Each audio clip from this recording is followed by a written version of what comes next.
ጤና ይስጥልን የፋና ፖድካስት ቤተሰቦች እንደምን ቆይታችኋል? ፋና ፖድካስት ከኤግል ቪው ሚዲያ ጋር በመተባበር በየሳምንቱ በዚህ ሰዓት ወደ እናንተ የሚያደርሰው የጤና ገጽ ዝግጅታችን ተጀምሯል። የጤና ገጽ እንግዲህ የተለያዩ ጤና ነክ ጉዳዮችን እያነሳን የምንወያይበት ለእናንተ የሚጠቅማችሁን ግንዛቤ የምናስጨብጥበት ፕሮግራማችን ነው። በዛሬው ፕሮግራማችን እንግዲህ እንዲሁ አንድ ርዕሰ ጉዳይ ይዘን መተናል። ይህንን ርዕሰ ጉዳይ ለእናንተ ከመንገሬ በፊት ግን አንድ ጥያቄ መጠየቅ ፈልጋለሁ። ምንድነው ዓለምን የምታዩበትን ብርሃን ለሌላው ወይም ደግሞ አውርሶ ማለፍ ቢቻልስ ብላችሁ አስባችሁ ታውቃላችሁ? ይሄንን ጥያቄ በኋላ እንመልስላችኋለን። የዛሬ ርዕሰ ጉዳያችን የሚሆነው የኮርኒያ ወይም ደግሞ የአይን ብሌን ንቅለ ተከላን የተመለከተ ነው። ይሄንን የተመለከተ ሰፊ ማብራሪያ የሚሰጠንን ባለሙያ ጋብዘናል። እኔ ሄለን ታደሰ ከባልደረባዬ ያለው ጌታቸው ጋር እዚህ ያለን አብራችሁ እንድትቆዩ የአክብሮት ግብዣችን ነው። እንግዳችንም እንኳን ደህና መጣሽ። ያለ ያስተዋውቃል ብዬ ነው ስላንቺ መልካም እስቲ አንዳንድ ነገር በለና ስለእንግዳችን ሰላምስ ነገር ዶክተር በድጋሚ እንኳን ደህና መጣሽ። ዶክተር አምሳለ ጌታቸው በኢትዮጵያ ደምና ሕዋስ ባንክ የአይን ባንክ ዘርፍ ስራ አስፈጻሚ ናት። እንደዚሁም ደግሞ በሙያዋ የአይን ሐኪም ናትኝ። የቀረውን ነገር ደግሞ በደንብ ታብራራልናል። እንኳን ደህና ቆያችሁኝ። ያው እንግዲህ ያለው እንዳለው ነው። አምሳለ ጌታቸው እባላለሁ።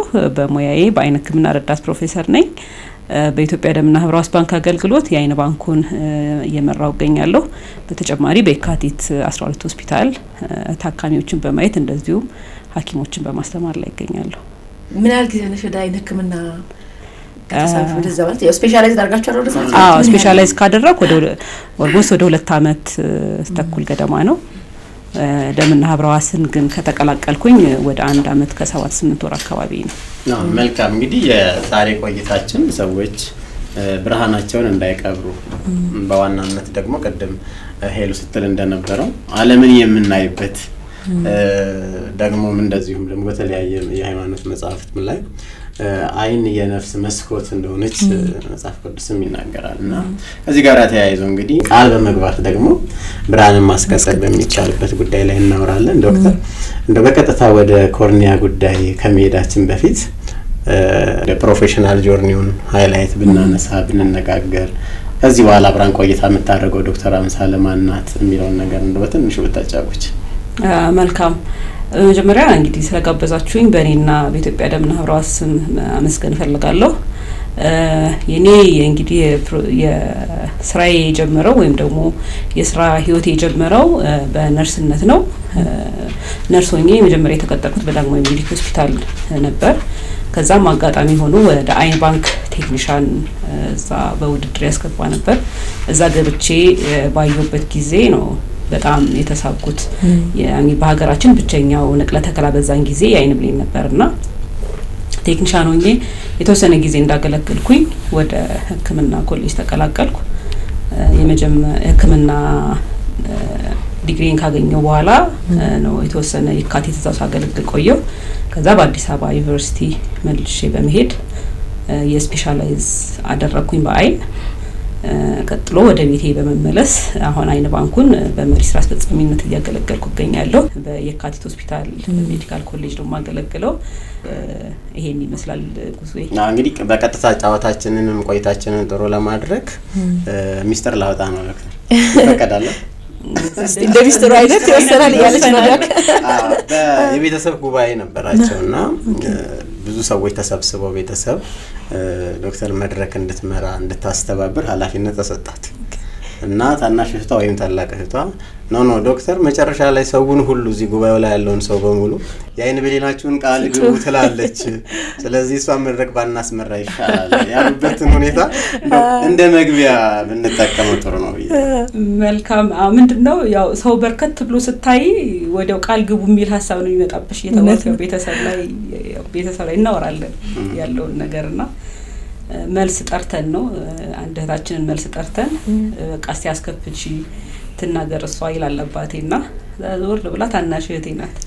ኧረ ተው ስትጨርስ ትረሳውና ሰብሰብ ስላለሰው ደግሞ የአይን ብሌናችሁን ቃል ግቡ ይሄኔ ፎርምና መታወቂያ ይዛል ብለሽ እርግጠኛ ነኝ ደግሞ ማለትሽ አይቀርም እና በጣም እውነት ነው ለካ እዚህ ድረስ ነው ብያሰብኩኝ ግን ደስም አለኝ ችግሩን እኮ ስለምታውቀው ማለት በጣም ችግሩን ስለምትረጂው ፕላስ ደግሞ እንደራስሽም እንዲያሹ ይሰማኛል ማለት ሌላ ሰው ይሄ አንቺ ቀላል ቃል ግቡ ብለሽ የምትናገሪው ነገር አንድ ሰው ላይ ኢምፓክት ሊፈጥር ይችላል አንቺ ስላልሽ ብቻ የሆነ ሰው ሄዶ እኮ ሊሰጥ ይችላል ሶ ያ የሚሰጠው ነገር የት እንደሚደርስ ስለምታቂ መዳረሻውን ስለምታቂ ልብሽ ለዛ ነገር ቅርብ ስለሆነ ይመስለኛል በየሄድሽበት ይሄን ነገር እንደምታወሪ የሚጠበቀው እውነት ነው የአይን ባንክ ሰራው እነሱን ለምናገር እውነት ነው ህይወቴ ነው በጣም የምወደው ስራዬ ነው ልከብልሽ እንግዲህ እነዚህ ነገሮች ለምንድን ነው የምናነሳው ዶክተር ዛሬም በደንብ ታጫውተናለች ብዙ ሰዎች ማየት ተስኗቸው ለማየት ሳይችሉም ታቃቸዋለች አንድ በጎ ፍቃደኛ ሟች ደግሞ ቃል በገባው መሰረት የአይን ኮርኒያው ተነስቶ ብርሃን ሲቀጥልም ታቃለች እንኳን ማግኘት መድረክ አግኝታ መድረክ ፈጥራን ልታወራ ምንም ግልጽ ነውና ይሄ በጣም የሚያኮራም ለኔም እንደ መግቢያ እንዲሆን ስላነሳሁት ነው ቀጣዩ ጥያቄ እንግዲህ ብዙ ሰዎች አይን ቃል ግቡ ሲባሉ ያላቸው አመለካከትና ግንዛቤ በዝርዝር ዛሬ እንድናቀርብ እንደው ከነ ሞያም ከነ መሳሪያሽም ጭምር ስለሆነ የመጣሽው ኮርኒያ ስንል ምን ማለታችን ነው ከሚለው ብንጀምር ሄሎ ያ እውነት ነው ምንድነው ላይናችንስ ያለው ክፍል ማለት ላይናችን ማየት የሚሆን ለምን ያለው ዋነኛ ፓርት ምንድነው የሚለው አብራርተን አዎ ይሄ በጣም ጥሩ ነው እንደ መግቢያ ይሄንን ማንሳት በጣም ጥሩ ጥያቄ ነውና እንደው ስለ አይን ብሌን ለመናገር እቺን የአይን ኳስ ሞዴል ብትጠቀም ጥሩ ነው ብያስባለሁና እንግዲህ ተመልካቾቻችን ይሄ የአይን ሞዴል ይባላል እንደ አይን ኳስ የምንወስደው ነው የአይን ኳሳችን ሞዴል ነው ይሄ ሙሉ ለሙሉ እንደ ኳስ ብንቆጥረው ይሄ ከኋላ የምታዩት የኦፕቲክ ነርቭ የምንለው ወይም ደግሞ ያየነውን ነገር ወደ ጭንቅላታችን አስተላልፎ እንዲያይ የሚያደርገው ክፍል ሲሆን ከዚህ ውስጥ እንግዲህ የአይናችን ከፊት ለፊቶች ከመስታወታማ ክፍሏ እስከ ነርቭ ድረስ ያለው የየራሱ የሆነ የእይታ መጠንን ይወስናል ከዚህ ውስጥ እንደው የአይን ብሌን ምንድናት የምትለው ለማየት የአይን ብሌን እንግዲህ ይሄ ኳሱ ቢሆን እቺ ናት እቺ ማለት ናት እቺ በጣም እንደምታዩት ከትልቁ ክፍል በጣም ትንሿ ያውራጣታችንን ጥፍር የምታክል በጣም ስስ የሆነች የአይናችን ክፍል እቺ ብቻ ናት የአይን ብሌን ብለን የምንወስዳት ማለት ነው ስለዚህ እቺ አሁን ይሄ የምታዩት የአይናችን ክፍል ከፊት ለፊቱ ብሌን ጀምሮ ይሄ የምናየው የአይን ሌንስ የምንለው ነው ከዛ በኋላ ሌላ ክፍል አለው የአይን ጀርባችን ረቲና የምንለው አለ ነርቭ አለ ይሄ ሁላ አንድ ላይ ተቀናጅቶ ሰርቶ ነው እንድናይ የሚረዳን ከዛ ውስጥ ብርሃን ገብቶ በአይን የጀርባው ክፍል ረቲናው ላይ አርፎ ከዛ በነርቭ ሄዶ እንድናይ የሚያደርገውን ከ40% በላይ የአይን ብሌኗ ጤነኛ መሆን አለበት ከ40% በላይ የሚሆነው የምትይዘው የአይን ብሌናችን ወይ ደግሞ ኮርኒያ የምንላት ናት ማለት ነው እዚህ ላይ ማንሳት ያለብን ሰዎች የአይን ብሌናቸውን ቃል ግቡ ሲባሉ ሙሉ ለሙሉ የአይን ኳሱ በሙሉ የሚወጣ ይመስላቸዋልና ከሱ ጋር ተያይዞ ምን ምላሻለሽ ይሄ ከዚህ ጋር ተያይዞ በጣም ይሄ መነሳት ያለበትም ጥያቄ ነው ምንድነው የሚመስላቸው ሰዎች ይሄን ሙሉ የአይን ኳሱ የሚወጣ አይነ የሚመስላቸው እንደዛ አይደለም እቺ ብቻንም የአይን ብሌን የምትወሰደው ከተወሰደ በኋላ በቃ አይናችን ባለበት ቁጭ እንዳለ ነው ምንም አይነት የገጽታ ለውጥ አያመጣም ራሱ ቁጭ እንዳለ ነው ምክንያቱም በጣም ስስ የሆነች የአይናችን ክፍል ናት የምትወሰደው እቺ ይሄኛው በሙሉ ባለበት ነው የሚቀመጠው ስለዚህ አይን መፍሰስ የመጎድጎት የቅርጽ ልዩነት ምንም አይነት ለውጥ አያመጣም ስለዚህ የአይን ብሌናችን በጣም ወሳኝ የሆነ እንድናይ ከፍተኛውን ድርሻ የምትወስድ የአይናችን ክፍል የአይን ብሌን ወይ ደግሞ በእንግሊዘኛው ኮርኒያ ብለን ስለዚህ እዚህ ላይ ምን እናንሳ ዶክተር ያ ስለ አይን ብሌንም ለማውራት ኮርኒያንም ለመስጠት ቃል ለመግባት መጀመሪያ የምንሰጠው የአይን ጤንነት በራሱ ደና መሆን አለበት አይደል ጤንነቱ መጠበቅ አለበት ቃልም ገባ ነው ቃልም አልገባ ነው የኛ የአይን ጤንነት መጠበቅ አለበት እንደ በዚህ አጋጣሚ አንቺን አግኝተን ደግሞ የአይን ጤንነት እንዴት ይጠበቃል ሳንል ጂካቪንጂ ዘንሽ አይሆንም ማለት ነው አይደል አዎ አይ ልክ ነው እንደው በጥቅሉ ስለ አይን ጤና ስንናገር ነው የአይን ብሌንን ብቻ ሳይሆን ሙሉ የአይን ጤና እንዳልኳችሁ ከፊት ለፊቷ የአይን ብሌን ጀምሮ እስከ መጨረሻው እስከ ነርቭ ድረስ ጤናችንን ጠብቀን እይታችንን ጠብቀን ለመኖር መደረግ ያለባቸው ጥንቃቄዎች አሉ ከዚህ ውስጥ አሁን ለምሳሌ እቺ ሌንስ የምንላት የአይናችን ክፍል ይሄ ሞራ ግርዶሽ ሞራ ለማስጠረግ ይባላል በተለምዶ። እቺ በሂደት ልክ አሁን እንደምታዩት ምንም ነገር ንጹህ ብርሃን ሙሉ ለሙሉ የምታስተላልፍናት በሂደት ግን ነጭ የሆነች ብርሃን የማስተላለፍ ሂደቱን እየቀነሰች እይታን የመቀነስ ነገር ያመጣል። እሱ በእድሜ ይመጣል፣ በምት በተለያዩ ጉዳቶች ይመጣል። አብዛኛውን በእድሜ ነው የሚመጣው። ስንወለድ አብሮ ሊመጣ ይችላል። ይሄ የሞራ ግርዶሽ የምንለው በጣም በከፍተኛ ብዙም በእኛ ሀገር የተለመደ ነው። የትም ዓለም የተለመደ ነው። የመጀመሪያውን የሚይዘው የሞራ ግርዶሽ ችግር ነው፣ ወይ በእንግሊዝኛ ካታራክት የምንለው ማለት ነው። እሱ በሚኖርበት ጊዜ ያው መፍትሄው አንድና አንድ በኦፕሬሽን እቺኛዋ ነጭ ሆነችውን አውጥቶ አርቲፊሻል የሆነ በሰው ሰው የተሰራ ሌንስ ይገባል። እንደ ኮርኒያ ግን ብቸኛው ምንጭ የሰው ልጅ ብቻ ነው። አሁን እቺ ሌንስ ናት።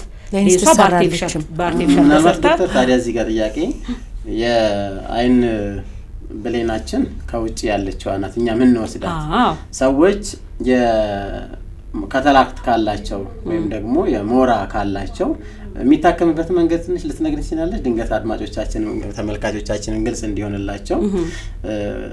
ልክ ይሄ የሞራ ግርዶሽ ሲኖር ከውስጥ ያለውን ነው የምናነሳው ኮርኒያውን አንስተን ነው ወይንስ በምን አይነት መንገድ ነው የሚታከመው? ይሄ ምንድነው አይናችን ከዚህ ከሞራው ውጭ የተለያዩ የአይን ችግሮች ይጎዳል። የአይን ብሌን ግን ንቅለ ተከላ የሚካሄደው ሙሉ የአይናችን ክፍል መጀመሪያ ጤነኛ ሆኖ ማየት እንደሚችል ሲረጋገጥ ብቻ ነው። ለምሳሌ አንድ ሰው ሞራና የአይን ብሌን ቢኖረው መጀመሪያ እንዳልኳችሁ ሞራው ተሰርቶ በደንብ ከዳነ በኋላ ቢሰራ ይመረጣል። በአንዳንድ ዓለማት ሁለቱን በአንድ ላይም ሊሰራ ይችላል። መሰራት የለበትም የሚል ነገር የለም። ግን የሚመረጠው ሞራው ከዳነ በኋላ ደግሞ የአይን ብሌኑ ንቅለ ተከላ ቢደረግ የዛ ውጤት ታይቶ የበለጠ ይመከራል። ስለዚህ የአይን ሞራ ግርዶሽ መጀመሪያ እንዲታከም እኛ እንመርጣለን።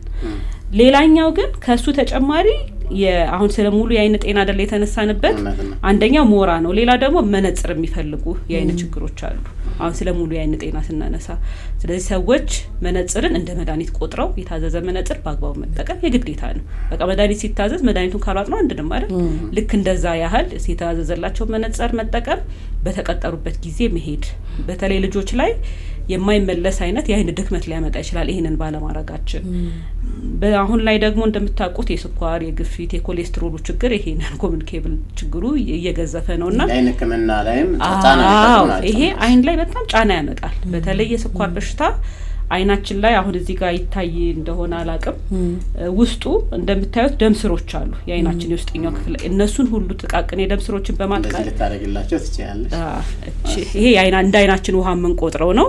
የአይናችንን ቅርጹን የሚሰጥልን አሁን እዚህ ጋር ያለው ይሄ የአይናችን ክፍል ረቲና የሚባለው ክፍል እንደምታዩት ደም ስር አለው። እነሱን ሁሉ በማጥቃት ከፍተኛ ችግር የሚያመጣ ስለሆነ ሰዎች እንደዚህ አይነት ችግር ሲኖራቸው የአይን ሐኪምን ማየት ክትትል ማድረግ የግድ ያስፈልጋል። ይሄ ቅድመ መከላከል የምንለው ምክንያቱም ቅድመ የተደረሰበት ነገር ሁሉ ውጤቱ የተሻለ ስለሚሆን ማለት ነው። ሌላኛው ወደ መጨረሻው ስንመጣ እዚህ ጋር ነርቭ ብለን ያየነውን ሰው በነገራችን ላይ በአይናችን አናይም፣ የምናየው በጭንቅላታችን ነው። አይናችን የምናየውን ነገር ሰብስቦ ይሰጣናል። ጭንቅላታችን ተርጉሞ ይሄን እያየህ ነው ብሎ ስለዚህ የምናየው በጭንቅላታችን ነው። ስለዚህ ሜሴጁ ዲኮድ የሚደረገው አእምሮ ውስጥ ነው። ስለዚህ ወደ አሁን እዚህ ውስጥ ሁሉ የተከናወነውን ስራ ወስዶ ወደ ጭንቅላታችን ሲሰጣው ነው አይደል?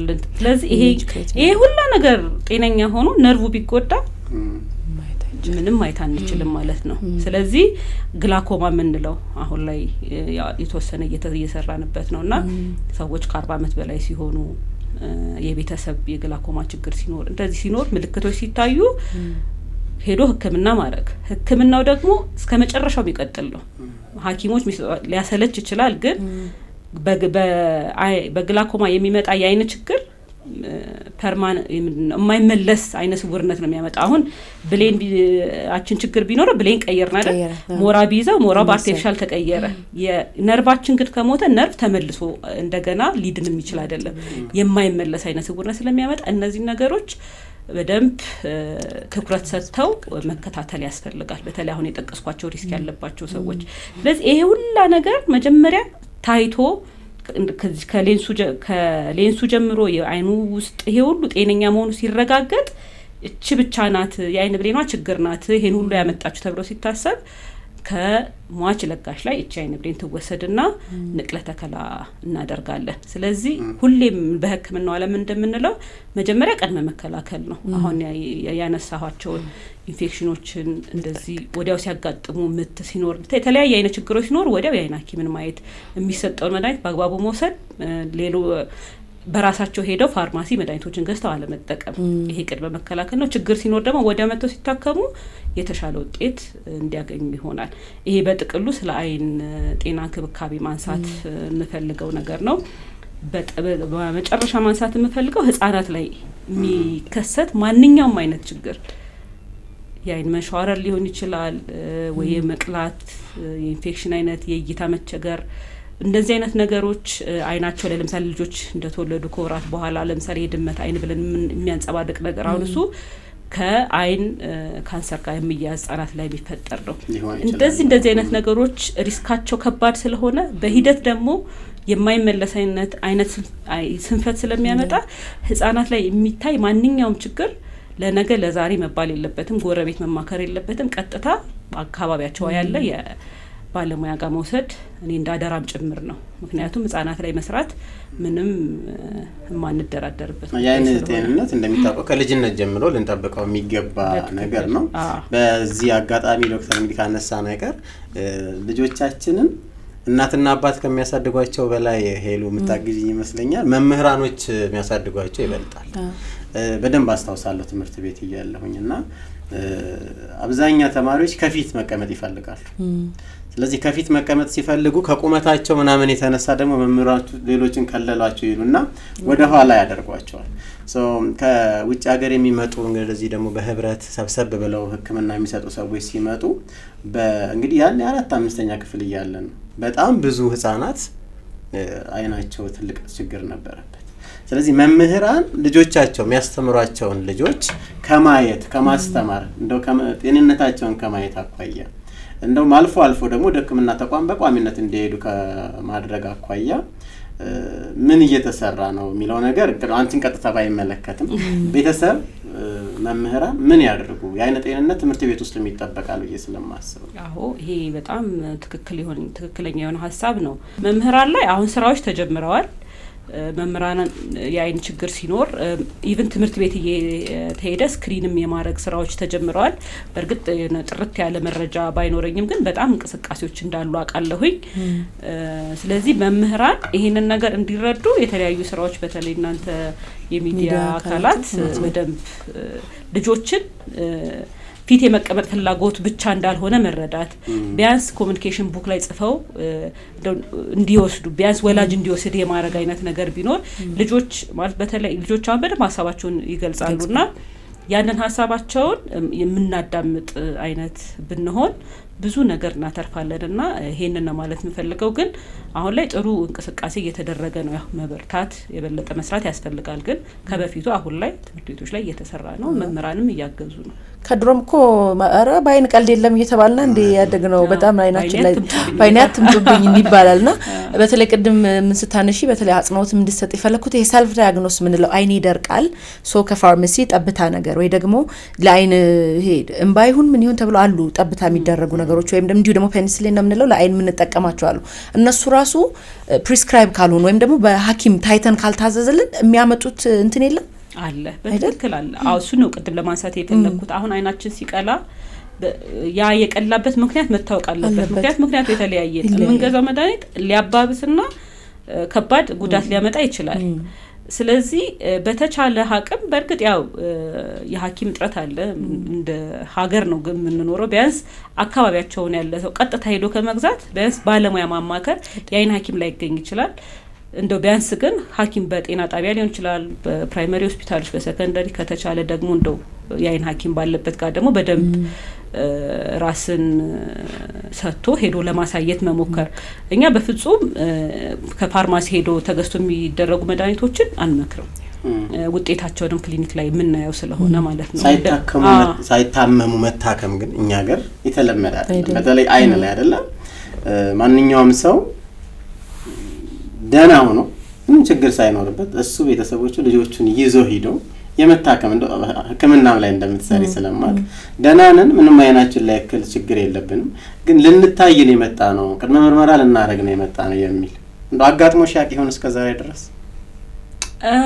ይሄ እንደው ምልህ ያጋጥማልም አያጋጥምም ለማለት የሚያስቸግር ነው ለምሳሌ አሁን አልፎ ወደ ደምና ህብረዋስ ባንክ ከመቀላቀሌ በፊት ፕራይቬት ክሊኒኮች ላይ መስራት አጋጣሚ ነበረኝና ይሄ ውል ይይዛሉ የተለያዩ መስሪያ ቤቶች በዛ አጋጣሚ ብዙ ያየሁት እዛ ነው ያልሙ ስለተከፈለ ማለት አዎ እዛ ይቻለሁኝ ቅድመ ለስክሪኒንግ የሚመጡ በተረፈ ግን በተለይ በእኔ መንግስት ተቋማት ላይ አላየሁም ማጋነን የሚመጡ የሉ ግን የግድ በተለይ አሁን ከግላኮማ ጋር ከሬቲና ችግር ከስኳር ጋር ተያይዞ ዳያቤቲክ ሬቲኖፓቲ ጋር ተያይዞ የሚመጡ ችግሮች ግን ስኳር ግፊት እንደዚህ ያለባቸው ሰዎች ግን አሁንም ይሄንን የሚሰሙ ተመልካቾቻችን ትኩረት ሰጥተው ሄደው ግን ቅድመ ምርመራ እንዲያደርጉ ግን አሁንም ደግሜ ማንሳት ፈልጋለሁ እንጂ እኛ ሀገር በጣም ገና ነን በተለይ ካይን ጋር እኔ ራሴ እንደው መነጽር ተጠቃሚ እንደመሆኔ እኔ ራሴ ቼክ ያደረኩት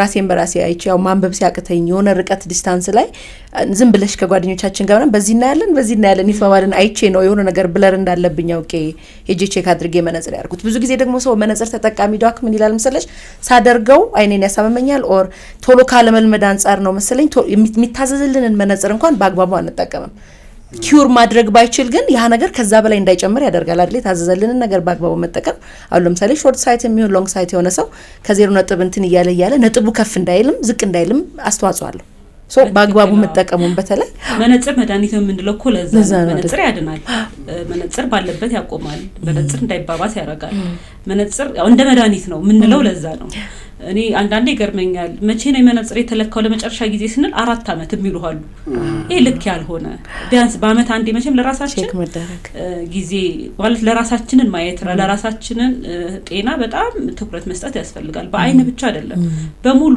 በጤናችን ላይ ማለት ምን ያህሎቻችንን እንደው ቢያንስ በአመት አንዴ ሄደን ሌላው የቀዶ ስኳር ግፊት እንደው ምን አለብን የሚል ምርመራ የምናደርግ እንደው አይን ብቻ ሳይሆን የጠቅላላ ምርመራ ነገር ላይ ትኩረት ብንሰጥ ለራሳችን እንደው ቅድሚያ ብንሰጥ በይ መምከር ፈልጋለሁ መልካም እንግዲህ እነዚህን ሁሉ ነገሮች እንደመነሻ አወራ በቀጥታ ታሪኩን በጥያቄ ከመጀመር ግን መምህርት ናት በደንብ አድርጋ ደግሞ ዶክተር ትነግረናለች አሁን ብዙዎችን በማፍራት ላይ ነው ያለችው ብዙዎችን እያስተማረች ነው ያለችው ወደ ዩኒቨርሲቲ ልትገባ አካባቢ ግን ማየት አቃታት እንግዲህ ኋላ ላይ ምናነሳት ባለ ታሪካችን በዛ ውስጥ በጣም ከሷ ታሪክ የሚስበኝ የሚደወሉ ስልኮች በሙሉ ኮርኒያ ሊቀየርልሽ ነው እና ይመባል ይመስለኛል የምትለው ታሪክ ልቤን በደንብ ይዘዋል ግን ባለማየት ውስጥ አልፋ ዛሬ ደግሞ በማየት ውስጥ ብዙ ሰዎች የዓለም ብርሃን እንዲያዩ በማስተማር ላይ ትገኛለች እንደውም የኢትዮጵያ ደምና ህብረዋስ ባንክ ከሚሰራቸው ስራዎች መካከል የአይን ኮርኒያን መሰብሰብና ማሰራጨት አንዱ ነው አሁን እንዳነሳውት የመምህርት ወይንሸትን ታሪክ ስናነሳ ግን በትምህርት ውስጥ ነበረች ለማየት ተቸገረች ማየት ማትችልና እንደውም ዩኒቨርሲቲ ስትማር በጓደኞቿ ድጋፍ እያነበቡላት ወይም ደግሞ አስተማሪው ፈቃደኛ ከሆነ እሱ ያስተማረ ያለ ቴፕ ሪከርደር ኪስ ውስጥ ተከትለትና ያስተምራል ከዛ እሱ መጣ ሄዳ ነው እሱን ያዳመጠች ነው የዩኒቨርሲቲ ትምህርቷን የተማረችው አስተዋውሳለሁ ባህርዳር ዩኒቨርሲቲ ተምራለች ከዚህ በፊት ኢንተርቪው ስላደረኳት ይሄንን ታሪክ ለምንድን ነው የማነሳው ዶክተር ሰዎችን ሳያዩ ማወቅ የአይን ብርሃናቸውም ተመልሶላቸው ማወቅ ምን ስሜት አለው ከሚለው ጥያቄ ተነስተን ወደ ኮርኒያ እንገባ እሺ እኔ ሁሌም እለዋለሁ እንደዚህ ጥያቄዎች ሲነሱ ይሄ በቃላት አስተካክተን መንገልጸው ስሜት አይደለም እንደው ሌላው ይቀርና መብራት ጠፍቶ ቆይቶ ሲመጣ ስሜታችን ምንድነው ጮኸን በቃ ማለት ከዚህ በፊት መብራት አይተን ማናቀለም መስለው ነው ያንንን አስበውና ከዛ ደግሞ ቀንም ለሊትም አይነ ስውር ሆነ ስትመራ ቆይተ ደግሞ ስታይ እኔ እንግዲህ እናንተ እንግዲህ ጋዜጠኞች ስለሆናችሁ ጥሩ አማርኛ ታውቃላችሁ ነው እኔ ሊገለጽ አይችልም ብዬ ነው የማልፈው አንድ ላይ ሁለታችሁን ኢንተርቪው አድርጌያችሁ ነበር ካስታውሽ እዚህ ሬዲዮ በፋና ሚዲያ ኮርፖሬሽን ሬዲዮ ላይና በጣም ከወይንሸት ታወራው ከነበረ ጠዋት ላይ ሄዶ አይኗ ሲገለጥላት ያለውን ስሜት ስታወራ መጡና እንደ ትናንት ሰርተውልኛል ታያለሽ ብለውኛል። በተስፋና በፍርሃት መሃል ነው ያለሁት። እጄን እንግዲህ የሚለጠፈውን ነገር አንስተው ፓቹን አንስተው መጨረሻ ላይ ሐኪሟ እጄን አነሳችው አለች። ስለዚህ ልክ አንድ የማርያም ጣቷን አነሳችው። ከዛ ቀለበት ጣቷን ስታነሳ ብርሃን ታያለች። ያላት አማራጭ እርግጠኛ ስላልነበረች ከደንኩት አለች። እኔ ይሄኛውን ስሜት ለምንድን ነው የምናነሳው? አንድ በጎ ፈቃደኛ ቃሉን ገብቶ ህይወቱ ስላለፈ ፈርሞልን ቃል ገብቶ ህይወቱ ስላለፈ የሷ ብርሃን ማየት ህይወቷ በሙሉ ተስተካከለ። ከዛም በኋላ አሁን መምህርት ናት። ይሄንን ማነሳው ለምንድን ነው? የኢትዮጵያ ደምና ህብረ ሕዋስ ባንክ በዋናነት ደግሞ የአይን ባንኩን እንደሚመራ አመራርና ኃላፊ በዚህ ዘርፍ ላይ ያሉ ተግዳሮቶችና ችግሮችን እናነሳቸዋለን በዛሬ ቆይታችን። ለብዙዎች ተስፋ መሆን ተችሏል። ለምንድን ነው ግን ዛሬም ድረስ ብዙ ሰዎች ብርሃናቸውን የሚቀብሩት? እንደዚህ እንደነ ወይንሸት አይነት ያሉ ሰዎችን ብርሃን ሊያስቀጥል የሚችለውን ብርሃን ዛሬም ድረስ ለምን እንቀብረዋለን? የግንዛቤ ችግር ነው። በጥናት የተለያችሁት ነገር ይኖራል። እሱ ላይ መነሻ ሀሳቦችን ከዚህ ብናስነሳ።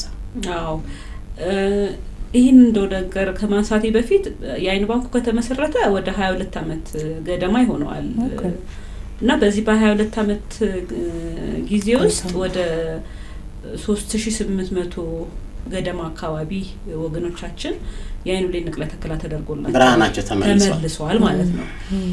ከዛ ግን ችግሩ ምን ያህል ነው? አሁን 3800 በላይ ሲባል ብዙ ሊመስል ይችላል፣ ግን በጣም ጥቂት ካለው ሬት አንፃር ደግሞ ከሚፈልገው አንፃር ስናየው ከ20 አመት በፊት ኦልሞስት አገር አቀፍ ጥናት በተሰራው የአይን ችግር ላይ የአይን ብሌን ችግር አይነ ስውርነትን በ3ኛ ደረጃ ነበር ያመጣው። አሁን ላይ በርግጥ ይሄ ጥናት እንደገና እየተሰራ ነው፣ አገር አቀፍ ጥናት እየተሰራ ነው። የህዝባችንን ብዛት እናውቀዋለን። በጣም ብዙ የተለያዩ ሁኔታዎች አሉ እንደገና ይሄን የሚያባብሱና እንደ ባመክንዮ ብናስበው የዛኔ ወደ 300,000 የሚሆኑ ሰዎች በአይን ብሌን ችግር ምክንያት አይነ ስውር እንደሆኑ ጥናቱ አሳይቷል። አሁን ላይ እንደው በጣም በትንሹ ብናስበው ቢያንስ ግማሽ ሚሊዮን የሚሆኑ ወገኖቻችን ሊድን በሚችል የአይን ብሌን ችግር ምክንያት አይነ ስውር ሆኖ ይገኛሉ። እንደው በጣም በትንሹ እንግዲህ ጥናቱን በቅርብ ደግሞ ይፋ ሲሆን እንደገና ተገናኝተን የምናነሳ ይሆናል። እዚህ ሁሉ እንግዲህ ምን ያህል ማህበረሰብ እንዳለን እናውቃለን፣ ምን ያህል ህልከቶች እንዳሉ ደግሞ እናውቃለን። ምንድነው ዋናው መሰረታዊ ችግር ብለን ስናነሳ ግን ስለ አይን ብሌን ወይ ደግሞ ስለ አይን ባንክ አገልግሎት ማህበረሰባችን ጋር አልደረሰንም። በቃ አልደረስንም ብል ማጋነን አይሆንም። ብንደርስ ግን በጣም በሚገርም ሁኔታ ህዝባችን በጣም የሚረዳ ህዝብ ነው። በሆኑ አጋጣሚዎች ላይ እኔ እገኛለሁኝ ስለ አይን ብሌን ልክ ይሄን ስናስረዳቸው እንዴ እኛኮ ሙሉ ኳሱ እኛኮ እንደዚህ እኛኮ ከሞተ በኋላ የሚሰራ ስላልመሰለን ነው እኛኮ እንደዚህ እና ባንድ ኢቨንት ላይ በመቶ የሚቆጠሩ ሰዎች ቃል ገብተው እንሄዳለን። ከዛ ደግሞ እንነግራቸዋለን የጋን ውስጥ መብራት እንዳትሆኑ ቃል ገብታችሁ ስትሄዱ ለሰው ቢያንስ ለ10 ሰው ነገሩ። ስለዚህ መሰረታዊ ችግሩ ምንድነው? ማህበረሰባችን አልደረስንም ገና። ስንደርስ ደግሞ አንደኛ ምንም መረጃ የሌላቸው አሉ፣ ሁለተኛ ደግሞ የተሳሳተ መረጃ ደግሞ ያላቸው አሉ። ስለዚህ እነዚህ ሰዎች ጋር መድረስ ስንደርስ ደግሞ እንዴት እንድረስ እነማንን ይዘን እንድረስ ከዚህ ውስጥ ዋነኛ መሳሪያዎቻችን ሊሆኑ የሚገባው ብለን የምናስበው እኔ ስለ አይን ብሌን ከመናገር ይልቅ አሁን ስላነሳት ነው። በጣም ብዙ አሉ። ወይንሸት አሁን የአይን ብሌን የተቀየረላት መምህርት ናት ብሎ ያነሳት እህታችን ስለነበራት ነገር ስትናገር ይሄ የሰው ልጅ ባህሪ ነው እውነት መሆኑን እንደሚሰራ ሲያውቁ ማህበረሰባችን በጣም በእርግጠኝነት እዚህ ነገር ውስጥ በደንብ እጁን አስገብቶ የኔ ነው በቃ ማለት የማህበር ከህልፈት በኋላ ብይታ መመለስ እችላለሁ የኔ ነው የሚል አይነት ዲሲሽን ወይ ደግሞ ውሳኔ ውስጥ እንዲገባ እናደርጋለንና መሰረታዊ ችግሩ ማህበረሰቡ አልደረስንም ገና ስለማያውቅ ነው ብለን ነው የምናስበው። በተለይ ደግሞ ሰውኛ ስቶሪዎችን ማንሳት አሁን አንተ ቀደም የሆነሸትን ስታነሳ ከዚህ በፊትም እኛ እዚህ ፖድካስታችን ላይ እንዲህ አይን ብሌን የተቀየረለት ሰው እንግዳ አድርገን ነበርና እንትኑ ልብ የሚነካው ስቶሪ ሰውን ያነሳሳዋል ብዬ አስባለሁ። እኔ ከሞትኩ በኋላ ምንም ጥቅም የለውም ኦብቪየስሊ አይኔ ኮርኒዋ ተነስታም ተቀበርኩኝ ከነ እንትኑም ተቀበርኩኝ ለኔ ምንም ጥቅም የለውም። ግን የኔ ብርሃን ለሌላ ሰው ለሶስተኛ ሰው ማየት እንዲችል ህልሙን እንዲያሳካ ህልሙን እንዲኖር ጨለማ ውስጥ የኖረውን ነገር ብርሃን እንዲያደርግለት የሚያደርግ ከሆነ ዋይ ናት የሚለውን ነገር በግልጽና ለዚህ ፕሮግራም ሲዘጋጅ የሰማሁትን ታሪክ ላንሳልሽ። ለ30 አመት ወልደዋል ከብደዋል ትልቅ ሰው ናቸው። ልጆቻቸውን በመዳሰስ ነው የሚያውቋቸው እና አከሌ ብለው ይጠሩታል። ከጎጃም አካባቢ የመጡት አባት ማለት ነው እና 30 ዓመት በፊት የተወለዱትን ያውቋቸዋል። ከዛም በኋላ ግን በዚህ ጉዳይ ምክንያት ማየት አቃታቸውና ለ30 ዓመት ልጆቻቸውን አያውቋቸውም። በድምጽ ግን ያውቋቸዋል። እዚሁ በእነ ዶክተር ተቋም እንግዲህ የአይን ባንኩ አማካኝነት ልጃቸው ሲደርስ ይህንን ግንዛቤ ስላገኘ አምጥቶ አሳከማቸው። ከዛም በኋላ መጀመሪያ አይናቸው ሲከፈት 30 ዓመት የማያውቁትን ልጃቸውን ህፃን እያለ ዳሰው ያሳደጉት ነው፣ እየመገቡ ያሳደጉት ነው፣ ሲያስተምሩት የነበረው ልጃቸው ነው። ስለዚህ ልጁ እንደውም ሲናገር በሌላ ሚዲያም ላይ ለማየት ችያለሁኝ። አባቴን ለመጦር ብርሃኑን መመለስ ነበር ዋና አላማዬ ይል ነበር። እንግዲህ እኚህ ሰው ከ30 ዓመት በኋላ አይናቸው ተመልሶ ስላላመኑ መጀመሪያ ልጁን ይዳስሱት ነበር። አይናቸው ተከፍቶ በራሱ ማለት ነው። እንደዚህ አይነት ትልልቅ በጣም ቆንጆ ታሪኮች ያሉት አንጋፋ ተቋም የብዙ ሰዎች ብርሃን ተመልሷል። ብዙ ሰዎች ማየት ችለዋል። እንግዲህ ይሄንን ታሪክ ደግሞ የምናነሳው ለምንድን ነው? በዚሁ ልክ ደግሞ አቅርቦትና ፍላጎት አልተመጣጠንም። ቅድም የዛሬ 20 ዓመት 300,000 ሰዎች ይሄንን አገልግሎት ይፈልጉ ከነበረ እንግዲህ ከ20 እና ከ23 ዓመት በኋላ መለስ ስንል የህዝብ ቁጥራችን 130 ሚሊዮን ደርሷል። ያኔ ምናልባት ቁጥሩ እርግጠኛ ባልሆን 50 እና 60 ሚሊዮን ነው የምንሆነው። አሁን በጥፍ ጨምሯል አይደለ? ስለዚህ ይሄንን አገልግሎት የሚፈልጉ ሰዎችም በእርግጠኝነት ከእጥፍ በላይ ይጨምራልና ለምንድን ነው ግንዛቤያችን በዚህ ጉዳይ ላይ ማደግ ያልቻለው? ለምንድን ነው ችግሮችን ነቅሰን በሚገባ አሁንም ብርሃን እየቀበርን ያለ ነው? ለምንድን ነው ዶክተር? ይሄ እንግዲህ ከመሰረቱ ስንነሳ የኢትዮጵያ አይን ባንክ መጀመሪያ ሲቋቋም ከ23 ዓመት በፊት በመንግስት ስራ አልነበረም የነበረው። በኦርቢስ ኢንተርናሽናል ጤና ሚኒስቴርና ጤና ቢሮ ሆኖ አንድ ላይ እንደ ኤንጂኦ ነበር የሚሰራው። በጣም በሚችለው ሁሉ በጣም ጥሩ ስራ ነበር ሲሰራ የነበረው። 2015 ላይ ግን ከአንጋፋው ደም ባንክ ጋር በዛን ጊዜ ደም ባንክ ወደ ብሔራዊ ደም ባንክ ወደ 60 ዓመት የነበረው ነው አንድ ላይ በመርጅ ሆነው የተቀላቅለው የአሁን ስያሜያችንን የምናነሳውን ኢትዮጵያ ደምና ህብረ ህዋስ የአይን ብሌን ከህብረ ህዋስ አንዷ ናት ህብረ ህዋስ በሚል ሆነና ከ2015 ወዲህ ሙሉ ለሙሉ በመንግስት ተይዞ ነው እየሰራን ያለ ነው። እንግዲህ ያው ሀገር አይደል የምንኖረው ስንኖር ያኔም በኤንጂኦ መልክ ስንሰራ የተለያዩ አጋር ተቋማታች ጋር በመሆንና የሚቻለ ሁሉ ተሰርቶ በጣም ጥሩ ስራዎች ተሰርተዋል። አሁንም ደግሞ በመንግስት ደግሞ ከሆነ በኋላ እየተሻለ ለመስራት እየተሞከረ ነው። ግን ሲሞከር አንደኛ ሂደት ይፈልጋል። ዛሬ ተናግረን ነገ የምናቆመው ነገር አይደለም። ምክንያቱም ባይዘዌ መስማትና የባህሪ ለውጥ ማምጣት የተለያዩ ነገሮች ናቸው። ሂደት ነው።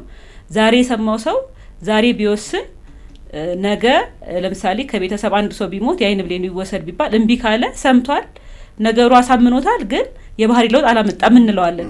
ይሄ ደግሞ ምንም የሰው ልጅ የማናችንም የሰው ልጅ ባህሪ ነውና ይሄ ሂደት የሚፈልግ ጊዜያቶችን የሚፈልግ በተከታታይ መሰራት ያለበት በእኛ ብቻ አይደለም። በጣም በብዙ አካላት እንደናንተ በሚዲያው በታወቁ ሰዎች የተሰሚነት ያላቸው የድር ኃላፊዎች፣ ሃይማኖት አባቶች በቃ አገራችን ላይ ለውጥ ከሚያመጡ ሰዎች ጋር እጅ ለእጅ ተያይዘን በደንብ በተከታታይ ከሰራን ለውጥ የማይመጣበት ምን ምክንያት የለም። እኔ አንድ ኤክስፒሪየንስን ማንሳት ፈልጋለሁ። የተለያዩ ሀገራትን በዚህ በአይን ባንክ አማካኝነት የማየት እድል አጋጥሞኛል። ሁሌ የማነሳው በምሰጣቸው ኢንተርቪዎችም አነሳዋለሁ፣ በድጋሚ ሊሰሙት ይችላሉ ተመልካቾቻችን። ህንድ ላይ የአይን ብሌን በፍጹም አይቀበርም። በሚገርም ሁኔታ እኔ ለትሬኒንግ ሄጄ እንዳልኳችሁ መጀመሪያ አይን ባንክ ቴክኒሻን ነበርኩኝና በዛ ጊዜ ዓለም ላይ ከፍተኛ ትልቅ የሚባለው አራቢ እንዳይ ሆስፒታል የሚባል ነው የትሬኒንጉን የወሰድኩት። ያን የአይን ብሌን ማንሳቱን ማለት ነው። መኪና እንላክ እንግዲህ የዛሬ ኦልሞስት ከ17 ዓመት በፊት ማለት ነው። የአይን ብሌኑን ሴሬሞኒያቸው ሊደርስ ነው የሚቀብሩበት ወይ የሚያቃጥሉበት ዋቴቨር ምንም ይሁን መኪና እንላክላችሁ ወይ ሀዘን ላይ ያሉት ቤተሰቦች ማለት ነው። የሚገርመው ሰዎቹ ሀዘንተኞቹ መኪና ኑ ቶሎ ወሰዱልን። ያም እዛ የሚወሰደው የአይን ብሌን አይደለም። በሚገርማችሁ ሁኔታ ሙሉ ኳሱ ነው የሚወሰደው። ይሄ ምን ያህል ማህበረሰቡ የኔ እንዳረገው ማለት ነው። ከዛ ያ ገርሞኝ መጥቼ ሳልጨርስ ከህንድ ኤምባሲ የሆነ ጊዜ ተደወለ። እዚህ ኢትዮጵያ ሆነን የኢትዮጵያ ያለው የህንድ ኤምባሲ ሰው ሞተ። አልተላከም። መጣ ሄደን ወሰድን እንጂ ሳይወሰድ አንልክም እንደሚበላሽ ያውቃሉ። ከሰዓታት በኋላ እዚህ ያሉ ከሁለት ሲልኩትኝ ኤክስ ስለሚያደርግ ምክንያቱም የአይን ብሌን የነጩ ለጥቁር የወንዱ ለሴት የግራው ለቀኝ የደም ስር ስለሌለው አንዱ ለአንዱ የመሆን ችግር ስለሌለበት ማለት ነው መሆን ስለሚችል እዚህም ደግሞ ያ ካልቸራቸው መጥቶ እዚህም ሆነን ደግሞ የህንዶችን የአይን ብሌን ወስደናል። ይሄ ለምን መጣ? በቃ ማህበረሰቡ ላይ ስለተሰራ ነው። ይሄ ማህበረሰቡ ላይ ከተሰራ እዚህ ማንደርስበት እኔ ምክንያት የለም ብዬ አስባለሁ። እዚህ ጋር ግን ማንሳት ያለብን ብዬ ማስበው ዶክተር እንደ ሚዲያም አንዳንድ ሰዎች እንደምንወስደው የመጀመሪያም ቀን የሚሰሙት ሰዎች ይኖራሉ። የአይን ብሌን ቃል ይገባል የሚለውን ሀሳብ ራሱ ዛሬ እንግዲህ የሚያደምጡን ሰዎች ይኖራሉ። ከዚያ አኳያ በእምነት ተቋማትም ቢሆን በተለያየ አመለካከቶችም ቢኖሩ እንደው ከሁሉም እንወጣና እንደ ግለሰብ ብርሃን በመቅበርና ብርሃን ባለመቅበሩ መካከል ያለው ልዩነት እንደ ባለሙያ የብዙ ሰዎች ብርሃን ሲመለስ እንዳየ ግለሰብ ደግሞ ብርሃን መቅበርና ብርሃን አለመቅበር በራሱ እንዴት ይገለጻል? ይሄ ምንድነው? ሰዎች በህይወት እያለ አይደለም ብርሃንን የሚያክል አይደለም የሰዎችን በምንም ሊለካ የማይችል ገንዘብ እኮ እናወርሳለን አይደል? ብር፣ ቤት፣ ንብረት ሊጠፋ ወዲያው ብዙ እንትን ላናረገው የምንችለው እኔ ስሞት ግን ሁለት ሰዎች ላይ እኔ አሁን ቃል ከገባሁኝ ኦልሞስት የቴክኒሻን ሳልሆን ነው አይን ብሌኔን ለመለገስ ቃል የገባሁት።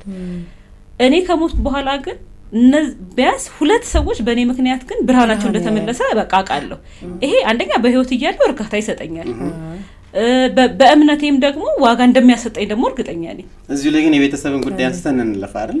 ለመጀመሪያ ጊዜ ሄድሽና የአይን ብሌንን ቃል ገብቻለሁ ብለሽ ስትናገሪ ቤት ማን ባሳደገው ማን ደግሞ አይኑ ይሰጣል ተብለሽ ነበረ። ማን እንደዛ ያለሽ? ይሄ እንግዲህ ይሄ ሁሌ ጃት ዞራለሁ በጣም አርጅታለች እና ተቆይ እንደገና ተጣጣለች። ይሄ የአይን ብሌን ቃል መንገባበት ስንገባ የሚሰጠን መታወቂያ ነው። እዚህ ጋር ሲስተር አምሳለ ጌታቸው ይላል። ሲስተር ያልሽ ያለሽ ቃል ራስ ልጅ ይላል። በጣም ጥሩ ነው። ይሄንን ገባሁኝና ተሞልቶልኝ ይዤ ሄድኩኝና ከዛ ለእናቴ እንትን እኮ አይገርምም የአይን ብሌን እኮ ይሰራል ከሞተ ሰው ላይ እንትን ብሎ እና ቃል ገብቼ መጣሁ። እናቴ ቀይ ቆንጆ ናት። ፈመሰለ በድርቀ ማውዶ ማባሳደገው ነው የአይን ብሌንሽን በጣም እርግጠኝነት ካላጋነንኩት 2 ወር ኦልሞስት ተዘጋጋን። እና እኔ ማወልዶ ማባሳደገው ማይን ብሌኑን ይሰጣል።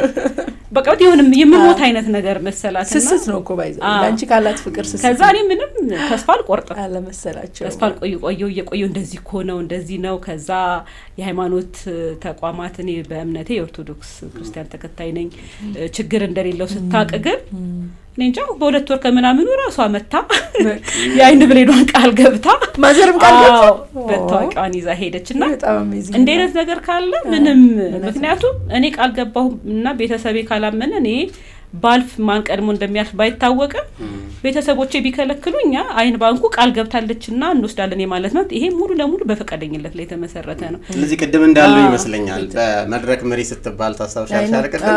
ደግሞ ቃል ገብታለች እና አንቺ ራስሽ ዩኒፎርም ይዛ እየዞረች ነው ይላልና ዛሬም ፎርም ይዘሽ ነው የመጣሽውና እኔ እንግዲህ እዚህ ቃል ከመግባት ተርፍ ያለ ቀደም ብዬ እኔ ነኝ የቀረሁት። ካሜራማኖቻችን አሉ፣ ስቱዲዮ ባለሙያዎች አሉ። በኋላ ስንጨርስ ነግረናቸው ቃል አስገብተናቸው ነው የምንሄደው። እንደው ግንዛቤው ካለ ከገባን እውነት ነው ምን ጥቅም ብርሃን ይዞ መሞት ለሌላ ሰው ብርሃን መሆን ነው እንጂ እና ደግሞ በዛ ሰው ማምሮ እኮ ሄለን እኔ በህይወት ሳልፍ የሰጣሁት ሰው ኮርኒያ ተለግሶት ያየ ሰው ራሱ ቴንክፉል ሆኖ ነው የሚኖረው። በእኔ ምክንያት ዓለምን በማየቱ ሁሌ እያመሰገነ እንደው ቤተሰቦቼንም እኔንም ሲመርቅ ነው የሚኖረው ነው ይባስበውና በጣም ለክ ሰውኛ የሆነ ነገር ስለሆነ ለአድማጭ ተመልካቾቻችን እንግዲህ አጽንኦት ሰጥተን እነግራቸዋለን። እንደምታስቡት እንደምትፈሩት አይደለም። አስክሬን ላይ ወይም ደግሞ ቦዲው ላይ የሚመጣ ለውጥ የለም። ጀስት ከላይ ያለችው ብቻ ናት የምትነሳው የምንጠቅሰው ምትሏል ያው በደንብ አጽንኦት ሰጥተን እንዳስረዳናችሁ ተስፋ አደርጋለሁ። ግን ወደ ሌላ ሙቭ ከማድረጋችን በፊት ይሄ የኮርኒያ ንቅለ ተከላ ያስፈልገዋል የሚባሉት የጤና ችግሮች ነው መንስኤያቸው ምንድነው የሚለውና ሳይሆን እሱ ያሰብኩ ነው። እሱ ያስፈልጋል። ከዛ በፊት ግን አባባል እኮ ቀይረናልኛ። አባባል ምን ብላችሁ ቀይራችሁ? ምን አላችሁ? ስም ብቻ ሳይሆን ብርሃንም ከመቃብር በላይ ይውላል። ስለዚህ ስምም ብርሃንም ከመቃብር በላይ ይውላል ብለናል። ስለዚህ ከዚህ በኋላ ያባባል ተቀይሯል የሚል ነበር። አሁን ስም ብቻም ሳይሆን ብርሃንም ከመቃብር በላይ ይውላል። ቆንጆ ነገር ለእንትን ጽሁፍ ራሱ የምጠቀመው መሰለኝ ብርሃኔን አይን ብለኔን ከለከስኩ በኋላ የምጠቀመው ይመስለኛል። እዚሁ ላይ ግን ዶክተር አንድ ነገር እናንሳ። በሁለት መንገድ የአይን ብሌናችን እናገኛለን እንደ ተቋም። አንደኛው በጎ ፈቃደኛ ሟች ቃል ስለገባ ለቤተሰቡ ደግሞ ስለነገረ የአይን ብሌንን እንሰበስባለን። ሁለተኛው ደግሞ ሰው ህይወቱ ካለፈ በኋላ ሁለት ቤተሰቦች ተስማምተው ፈቃደኛ ሆነው የአይን ብሌን እንስጥ ካሉ የአይን ብሌን እናገኛለን። ከነዚህ ሁለት መንገዶች ውጪ የአይን ብሌን የሚገኝበት መንገድ የለም። እነዚህን ሁለት መንገዶች ማህበረሰቡ ውስጥ እንዲሰርጽ ከማድረግ አኳያ ምን እየተሰራ ነው? እንግዲህ ከመጀመሪያው ጥያቄ ልነሳና እንግዲህ ቅድም ያየናት የአይን ብሌን ለምንድነው ችግር ምን ኮዝ ወይ ነው ምክንያቱ ምንድነው ስንል የመጀመሪያው ምክንያት ልክ እንደሌላው የሰውነታችን ክፍል ኢንፌክሽን ያጠቃዋል። የተለያዩ ምርቃዜዎች አሉ፣ በቫይረስ፣ በባክቴሪያ፣ በፈንገስ፣ በተለያዩ ሁኔታዎች የአይን ብሌናችን በኢንፌክሽን ይጠቃል። እንደነገርኳችሁ ደም ስር የለውም። ስለዚህ የኢንፌክሽን ሲድን ጠባሳ ጥሎ የማለፍ እድሉ ከፍተኛ ነው። ስለዚህ ጠባሳ ጣለ ማለት ብርሃን መግባት አይችልም። ብርሃን ካልገባ ደግሞ ማየት አንችልም። ይሄ ማለት ሰዓታችን አለ አይደለ? አሁን ይሄ ሰዓቴ እየሰራ ነው። ውስጡ ድንጋይ ያለው ሰዓት ደቂቃ ቆጣሪ ያለው ይሄን ጥቁር ቀለም በቀባው ሰዓቱ እየቆጠረ ቢሆን ምን ዋጋ አለው? ስንት ሰዓት እንደሆነ ማወቅ አልችልም። እንደዛ ጠባሳ ጣለ ማለት ውስጡ አይናችን እየሰራ ነው ግን ማየት አንችልም እንደማለት ነው። በዋናነት የሚመራው ይሄ ነው። ሀገራችን ላይ እየተራኮማ ያለው እናውቀዋለን። በተጨማሪ ደግሞ ምቶች አደጋ አይን ላይ ሲያጋጥም አሁን ላይ ደግሞ እንግዲህ ከዘመኑ ጋር ተያይዞ የመጣው ከአይን ድርቀት ጋር ተያይዞ በጣም አይናችንን ማየት እግዚአብሔር ሲፈጥረን ሁሉ ነገር በምክንያት ነው እና የአይን ብሌናችን የራሱ የሆነ ውፍረት አለው። ያ ውፍረት ከዛ ፈጣሪ ከፈጠረው በላይ ከወፈረም ከዛም በላይ ከሳሳ ብዥታ ያመጣል። አይነ ስውርነት ድረስ ሊያስከትል ይችላል። ከሱ ጋር አሁን በጣም እየተስፋፋ የመጣው ይሄ የአይን ብሌን በጣም ተሳስተና ይሄ እንደ ጡጦ ጫፍ እንደዚህ ሳስታይ መውጣት ከዚህ ከማሸቱ ጋር ከተለያዩ ችግር ጋር ተያይዞ የኬራቶኮነስ የምንለው ከሱ ጋር ተያይዞ የሚመጡ ችግሮች አልፎ አልፎም ቢሆን ይሄ የቫይታሚን ኤ እጥረቱ ከተፈጥሮ ጋር አብሮ የሚመጡ የአይን ብሌን ችግሮች እነዚህ በሙሉ ተሰብስበው የአይን ብሌንን ችግር ውስጥ ይጥላሉ። የአይን ብሌን ችግር ነው የምንለው ጠባሳ ብቻ ላይሆን ይችላል። ለምሳሌ ኬራቶኮነስ የምንለው እንዲህ ስናየው ንጹህ አይን ነው የሚያይ ነው የሚመስለው፣ ጠባሳ የለውም ግን አያዩ። ስለዚህ ትክክለኛው ውፍረት ባለው የአይን ብሌን እንዲቀየርላቸው ይደረጋል ማለት ነው። እነዚህ እንደው ከሞላ ጎደል የአይን ብሌንን የሚያጠቁ ችግሮች ናቸው። የሌላኛው ጥያቄ ነበር የሁለተኛው አነሳ ነው። ሌላው ጥያቄ እንግዲህ ማንሳት ያለብን በሁለት መንገድ የአይን ብሌን ማግኛ መንገዶች በትክክል እንዳስቀመጥከው ነው። አንደኛው ያው እኛ ስናልፍ እድሜ ይስጠንና ስናልፍ ግን ቤተሰቦቻችን ልክ አሁን እኔ በምሳሌ እኔ ሁሌ ራሴን ምሳሌ አረጋለሁ። ምክንያቱም አርገሽ ስትናገሪና አርጉ ማለት ይለያያል። ሳልፍ እኔ በርግጠኝነት የኔ ኑዛዜ ነው። ኑዛዜ ደግሞ መቼም ማወርሰው ነገር ባይኖር ቢያንስ ብርሃኔን አወርሻለሁ። እኔ በጣም ያውም ትልቁን ነገርና በጣም በዛ መልክ የአይን ብሌኖች ይሰበሰባሉ። ሁለተኛውና ደግሞ አሁን በጣም መስራት ያለብን ከቤተሰብ አሁን እኔ ለምሳሌ እንደው እዚህ ያለነው ቤተሰብ ነን። ለምሳሌ እኔ እና አሁን እናንተ እህት ወንድሞቼ ብትሆኑ እና እኔ ቃል ባልገባ እናንተ ህጉ መብታችሁ ነው። የቤተሰባችሁን የቅርብ ዘመድ ይላል ህጉ። የሆነ ሰው በቤተሰብ ያለ አንድ አባል ሲያልፍ የአይን ብሌኑን የመለገስ ሙሉ መብት አለው። ሰው እኔ ባልፍ አንተ ሁለታችሁ ወንድሞቼ እናቶቼ ሳይን አድርጋችሁ ፈርመን በቃ ተስማምተናል። ሁለትም ሶስትም በቃ ብቻ ቤተሰቡ ይስማማ።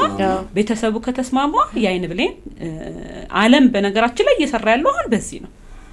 አሁን እኛም መሄድ ያለብን ወደዛ ነው። ከዚህ ጋር ተያይዞ ሆስፒታልን መሰረት ያደረገ የአይን ብሌን አሰባሰብ ምንለው አለ። ይሄ ምንድነው? ሆስፒታሎች ላይ ሰዎች ሲረዱ ቆይተው እንግዲህ እግዚአብሔር ፈቃድ ሳይሆን ሲቀርና ሲያልፉ አሁን ላይ ቅዱስ ጳውሎስና የጥቁር አንበሳ ሆስፒታሎች ላይ እየሰራ እንገኛለን። ካውንስለሮች አሉ፣ አማካሪዎች። እነዛ አማካሪዎች ቤተሰቡን ይቀርቡና ሀዘናቸውን ገልጸው እንግዲህ ቃል ባይገባ የአይን ብሌኑን ግን መለገስን እንደሚችልና ከህልፈት በኋላ በሁለት ሰዎች ውስጥ መኖር እንደሚችል አስረድተው ሀዘንተኛው ፈቃደኛ ሲሆን ደግሞ እዛው ሆስፒታል ላይ እዛው ባለበት የአይን ብሌን ሰበሰበ። ቻሌንጅ እሱ ይመስለኛል፣ ትልቁ ቻሌንጅ እሱ ነው። ከሰራንበት ግን ደግሞ በጣም ለውጥ ደግሞ የሚያመጣ ነው። ሀዘን ላይ ሲሆኑ ማንኛውም ሰው እንደሚያሳልፈው ነገ እንግዳ እንዴት ይመጣል፣ ቀብር ስነ ስርዓት እንዴት ነው የምናረገው፣ አዲስ አበባ ከሆኑ ደግሞ ወደ ክፍለ ሀገር እንዴት ነው የምንሄደው በሚለው ኢንቫይሮንመንት ውስጥ ደግሞ የእናንተ ካውንስለሮች ሄደው ይሄንን ጉዳይ ሲያወሩ ትንሽ ቻሌንጅ ሊሆን ይችላል። እንደው አሁንም ቢሆን ግን ሁሉም ማህበረሰብ ክፍል እንደ ሀገር በትኩረት ልንሰራበት ከሚገባው ነገር ብዬ ማስበው ሚዲያም ላይ ትኩረት የምንሰጥበት ነገር ሰዎች ብርሃን መቅበር እንደሌለባቸው ግንዛቤ ከያዙ ሂደን ስናናገራቸው ራሱ የሚቀበሉበት መንገድ ይታወቃል። ለመጀመሪያ ጊዜ ሲሰማ ሰው ማለትም ያስቆጣል፣ ያስደነግጣል፣ ያስቆጣል። እኔ ያዘለ ሆኜ እያለቀስኩ ምናምን ሊያስብል ይችላል። አንዴ ያስመታል፣ ተመተውም ያውቃሉ። እሱን እኮ ነው ቅድም ሂደት ነው ያልኩት። ይሄ ነው ይሄ የተሰጠን ነገር ነው። ዛሬ ሰምተን ነገ ሲደገምልን፣ ከነገ ወዲያ ሲደገምልን፣ ከዛ ስናይ ከዛ የባህሪ ለውጥ አምተን እኛ ራሳችን እዛ ውስጥ ተዋናይ መሆን እንጀምራለን። ይሄ ነው። ለዛ ነው አሁን እኛ በተከታታይ የምንሰራው የግንዛቤ ስራ ነገ ላይ ለውጥ እንዲያመጣልን ነው። ዛሬ እኮ አሁን ቃል በጣም በሺዎች የሚቆጠር ሰው ቃል ገባ ማለት እኮ በዛ የሚቆጠር ሰው እንትን ኮርን ያገኘን ወይ አይኑ ላይ ሰበሰብን አይደለም። ግን መቼ ነው ውጤቱን የምናየው? ከጊዜ በኋላ ግን ውጤት በእርግጠኝነት ግን ያመጣል ብለን ነውና ያ ሂደት ነው። ለዛ ነው ዛሬ ቢሰሙ ዝም ብለህ ያልሰማ ሰው ሄደ ስታናገርና አሁን በቅርብ ጊዜ ጥቁር አንበሳ አማካሪዎቻችን ሄደው አማክረው እንደዚህ እንደም እንትን አልነበሩም። ሰሙና ይገርማል ከሱ ላይ አሁን ከሞተ በኋላ ቆይ ግን መቼ ነው ማለት አያውቁማ። መቼ አይነት ሰላም አሁን ይሄ ምንድነው የእንትን እኮ ነው አይደል? ይሄ የግንዛቤ ያለ መኖር ነው። አሁን እነዚህ ሰዎችን እኛንን ስራችንን ያልሰራ ነው እኮ እነሱማ ቢያንስ እኮ አዳመጡን። ካዳመጡን እኮ ለውጥ ነው። ገብቶሻል?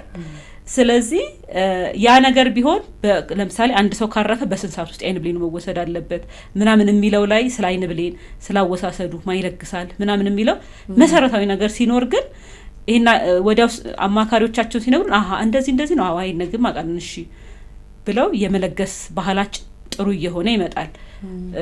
ከዚህ ጋር ተያይዞ ማንሳት የምፈልገው ነገር ምንድነው የተሳሳተ ግንዛቤ ቅድም ሙሉ የአይን ኳሱ ይወጣል እንዳልነው ሁሉ ደግሞ ፍላጎት ደግሞ ይኖራቸውና የቀብር ሰዓት ደግሞ ቢያስተጓጉላል ደግሞ የሚል አብዛኛው ደግሞ ሰው እንደዚህ አይነት እንትን አለ አመለካከት አለው። እሱም ብቻም ሳይሆን ዶክተር ደግሞ ሰውየው ቃል ገብቶ ህይወቱ አልፎ የሚከለክሉ ቤተሰቦችም ያጋጥማሉ። ነግሯቸውም ሊሆን ይችላል እሱ ገብቶት በፈረመውና ቃል በገባው ልብ ጉዳዩን ስላልተረዱት ማለት ነው። ይሄ እውነትም ለመናገር እኛ መውሰድ ያለብን ነገር አለ እንደ ሚዲያ፣ ሌሎችም የሚዲያ አካላቶች በዚህ ጉዳይ ላይ በደንብ መስራት እንዳለባቸው እናስባለን። ሶስቱን መንገዶች ግን ግልጽ አድርገን ብናነሳቸው፣ አንደኛው በጎ ፈቃደኛ ሟች ቀድሞ ቃል የሚገባውን ነገር ነው። ሁለተኛ እሱ ስለገባ ብቻ ሳይሆን ቤተሰብ ተስማምቶ እሱ የገባውን ቃል ሲያስፈጽሙለት ነው፣ ኑዛዜውን ተግባራዊ ሲያደርጉለት ነው። ሶስተኛው ደግሞ ሆስፒታል ሄደን አማክረን ቤተሰብ እሺ ብሎን ከሟች ላይ ስናነሳ ነው። በእነዚህ መንገድ ነው አሁን ብርሃን እያስቀጠልን ያለን። እነዚህን ወደ እድር፣ ወደ እቁብ፣ እንደዚህ ወደ ማህበረሰብ፣ ወደ ሃይማኖት አባቶች ወስዶ የማህበረሰቡ እንዲሆን ከማድረግ አኳያ በተለይ አሁን ደም ባንክ መጥቶ ወደ ደም ባንክ ከመጣችሁ ወዲህ ለውጦች እንዳሉን የማውቃለሁ። በጋራ በ2015 ከተቀላቀላችሁ ወዲህ ያሉ ያሰራር ለውጦች እንዳሉ አውቃለሁና በተለይ የእድር አመራሮች፣ የአካባቢ ሽማግሌዎች፣ መንፈሳዊ አባቶች፣ ታዋቂ ሰዎች ይሄንን ነገር እንዲገነዘቡት ከማድረግ አኳያ እንደ ኢትዮጵያ ደምና ሕዋስ ባንክ ምን እየተሰራ ነው? የሚቻለው ሁሉ እየተሰራ ነው እንደ ተቋም። ለምሳሌ አሁን ከባለፈው 2 አመት ጀምሮ ህዳር ወይ ደግሞ በነጮች ኖቬምበር አይዶኔሽን መንዝ ተብሎ ኢንተርናሽናል መንዝ ነው ወሩ ነው የሚከበረው። ነጮች ወደ 42 አመት አካባቢ ካልሳሳትኩ በቃ አይዶኔሽን መንዝ ተብሎ ትልቅ ይሄ አድቮኬሲ ስራ የሚሰራበት ማስተዋወቅ መለገሳ ላይ እንደዚህ የሚሰራበት ነው። እኛ ይሄንን ነገር ተቀብለን ህዳር የአይን ልገሳ ወር ብለን አሁን ሁለተኛ አመት የዚህኛውን አመት ብዙ ስራ እንደ ባለፈው አመት ወደ 700 ምናምን ሰዎች በላይ ነው የአይን ብሌናቸው ለመለገስ በተሰራ ስራ። የዛኔ ምንድነው የምንሰራው? አሁን የጠቀስናቸው ለውጥ የሚያመጡ የማህበረሰባችን ክፍሎች አመለካከት ላይ ከሃይማኖት አባቶች ጋር በጣም በቅርበት ለመስራት እንሞክራለን፣ እናነጋግራለን። እንደዚህ የድር ኃላፊዎች ላይ ከታዋቂ ሰዎች ጋር ይሄ ከወጣት ማህበራት ጋር እንደዚህ በደንብ ስራዎችን እየሰራን ነው። ግን ስራዎች ቢሰሩም ግን በብዛት ቅድም እንዳልኳችሁ በእኛ ተቋም ብቻ ኃላፊነት ብዙ ቶሎ ለውጥ አናይም። ለውጥ ለማምጣት እንዳልኳችሁ በጣም የብዙ ተቋማት ኦን አድርገው ሊሰሩበት የሚገባው ነው። በዚህ መልክ እኛ በደንብ እየሰራን ነው። ከዚህ የበለጠ ደግሞ መስራት እንዳለብንም እናውቃለን። ይሄንን እያደረገ ነው ተቋሙ። ለውጦችም አሉ።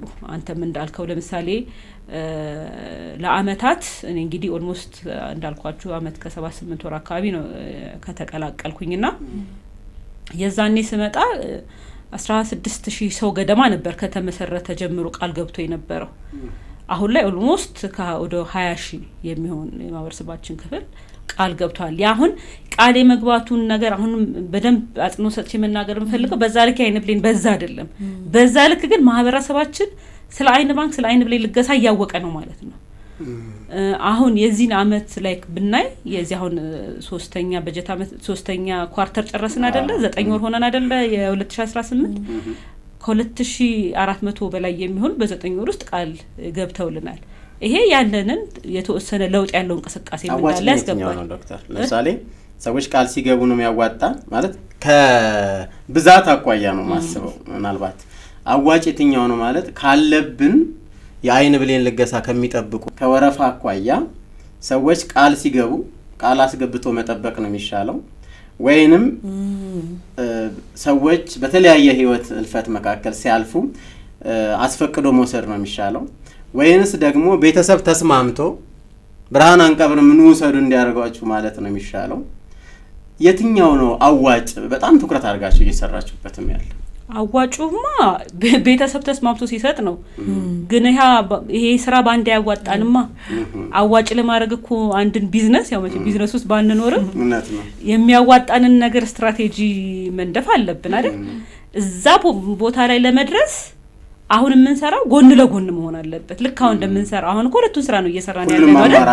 ሁሉንም አማራጮች እኩል በቃ ጎን ለጎን ካላስኬድክ ይሄ ነው።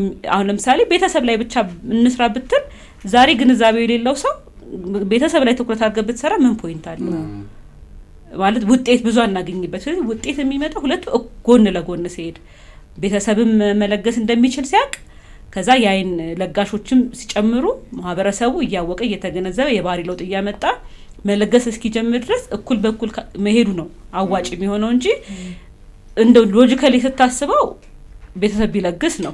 ያ ግን አያስኬድም ነው ፖይንቱ።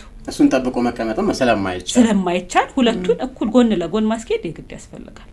ስለዚህ ካለን መጠበቅ አቋያ እንግዲህ ብዙ ጠባቂዎች እንዳሉ ስለማቀም ከዛ አቋያ ተስፋዎቻችሁና ስጋቶቻችሁ ምንድናቸው? ማህበረሰቡ ደግሞ ማወቅ ያለበት ተባባሪ እንዲሆን የእናንተን ተስፋና ስጋት ማወቅ አለበት። በማህበረሰብ ውስጥ ያለውን እድገት ከማሳደግና ግንዛቤን ከማስፋት አቋያ እኔ አንድ ጥሩ ምሳሌ ላንሳ። ባለፈው እንግዳችንም ስለነበረ ወጣት ታሪኩ የሚባል አሁን በባወር ኮርፖሬሽን ውስጥ ይሰራል። በጎ ፈቃደኛ ደግሞ ሆኖ የአይን ብሌን የተነቀለ ተከላ የተደረገላቸው ወጣቶች ማህበር ውስጥም ይሰራልና ለዚህ ፕሮግራምን ታሪኩን እንደማነሳስ ጠይቀው ፈቃደኛ ስለሆነ ላንሳ። በአጋጣሚ ህፃን እያለ አውቀዋለሁ የአይን ብሌን ንቅለ ተከላ ሳይደረግለት ሳይሆን ገና አይኑን ሳያመው ጭምር ማየት እየቻለ ሲማር አውቀዋለሁ። ዩኒቨርሲቲ አካባቢ ተምሬ ስመለስ ደግሞ ችግር ገጥሞት ህመም ላይ ሆኖ አውቀዋለሁ፣ ለማየት ሲቸገር ማለት ነው። ከዛም በኋላ ደግሞ አሁን በተደረገለትኝ የአይን ብሌን ንቅለ ተከላ ደግሞ ሙሉ ብርሃኑ ተመልሶ አውቀዋለሁ። ስለዚህ ሰዎች በሚደረገው አገልግሎት ማየት እየቻሉ ነው። እኔ ትልቁ ሪዛልት ይሄ ይመስለኛል። የአንድ ሰው ብርሃን መመለስ ከቻል ውጤታማ ነን ብዬ አስባለሁ። አሁን ጉዳዩ ግን በልክ እንደ ታሪኩ እንደነ ወይንሸት አይነት እንደ ብዙ ባለ ታሪኮቻችን አይነት ደግሞ ወረፋ የሚጠብቁ ሰዎች አሉ። ይሄንን ግንዛቤ ከማስፋት አኳያ ቅድም ካልነው ከእድር መሪዎች ከእናት ከአባት ከእህት ከወንድም ከብዙ ሰዎች እንደ ሀገር ምን ይጠበቃል? ተቋማችሁን ይጠብቃል። ተቋማችን የሚጠብቀው ይሄ ስለዚህ ግንዛቤውን በደንብ ወስደው የባህሪ ለውጥ አምጥተው የኔ ነው እኔ ብርሃኔን መለገስ አለብኝ ቤተሰቤ ብርሃኑን ይዞ መቀበር የለበትም የኔ የቤተሰቤ አባል ካረፈ በኋላ የሁለት ሰዎችን ብርሃን የሁለት ሰው ብርሃን መለሰ ማለት እኮ ስታስ ባይነገራችን ሁለትም ቢለው ቃል እኔ ያንስብኛል ለምሳሌ እንደው አያድርገውና እንደው በቤታችን እኮ አንድ ሰው ማየት ባይችል ያንድ ሰው እዳ ብቻ ነው እንዴ ይሄ እንግዲህ ምን ለቤተሰብ መልሱ ለእናንተ ተዋዋለሁ ከዛ ይሄ ሁሉ ወረፋ የሚጠብቅ ሰው ደግሞ ምን ያህል ቤተሰብ ያለ የት ይመጣል ያገር ጫና ላይ ይመጣል ምንም ይሄ ግልጽ ነው ልመና ላይ መንገል ላይ ምን ያቸው ነገሮች ናቸው ይሄ የሰዎችን ውጤታማ የማድረግ ያንዴ ግለሰብ የቤተሰብ የማህበረሰብን በብዙ የሚቀይር ስራ ነው ስለዚህ ያንድ ሰው የሁለት ሰው ጉዳይ ሳይሆን የማህበረሰብ ጉዳይ ነው ስለዚህ ከማህበረሰባችን የምንጠብቀው ይሄንን የችግሩን